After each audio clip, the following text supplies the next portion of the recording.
বিসমিল্লাহির রহমানির রহিম। আসসালামু আলাইকুম, সবাই আশা করি ভালো আছেন। আজকে একটা বিষয় নিয়ে কথা বলবো আপনাদের সাথে। সেগুলো যে আমাদের বাংলার যে আবহাওয়া যে তীব্র গরম লাগতেছে আমাদের, যে লাগার মূলত কারণ হলো আমাদের বাংলাদেশে যে গাছপালাগুলো ছিল সেগুলো আমরা অনেকটা কেটে ফেলেছি, আর যার কারণে এই তীব্র গরম লাগছে।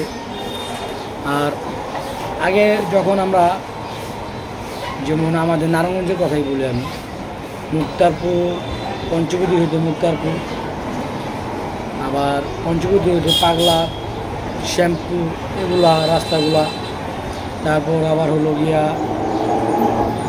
সাইনবোর্ডের রাস্তাগুলা, এগুলাতে প্রচুর পরিমাণ গাছ ছিল, গাছপালা ছিল। যখন আমরা যেতাম বাসে করে, তখন দুপাশে এরকম গাছপালাগুলা ঠিক এরকম হয়ে থাকতো, দেখতে সুন্দর একটা ভিউ দেখা যেত।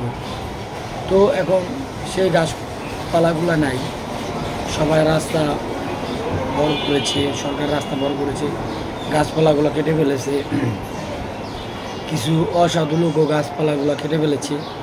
আর এই কারণে আজকে আমরা যার ভুক্তভোগী নিজেরাই হচ্ছি। তাছাড়া বিভিন্ন জায়গায় পুকুর খাল বিল ছিল, সেগুলো দখল করে ফেলেছে।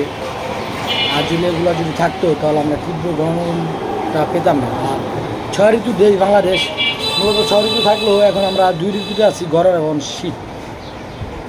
এখন ঋতু 6 ঋতু আমরা হেমন্ত বসন্ত বিভিন্ন ঋতুগুলা পেতাম, এখন এগুলো পাই না। যাই হোক, তো আমরা প্রচুর পরিমাণ গাছ লাগাই। পরিশেষে একটা কথা বলতে চাই, সবাই বাড়ির ছাদে আশেপাশে যে খোলা জায়গাগুলো আছে ওটা গাছ লাগাই, গাছের বিকল্প কোনো কিছু নেই।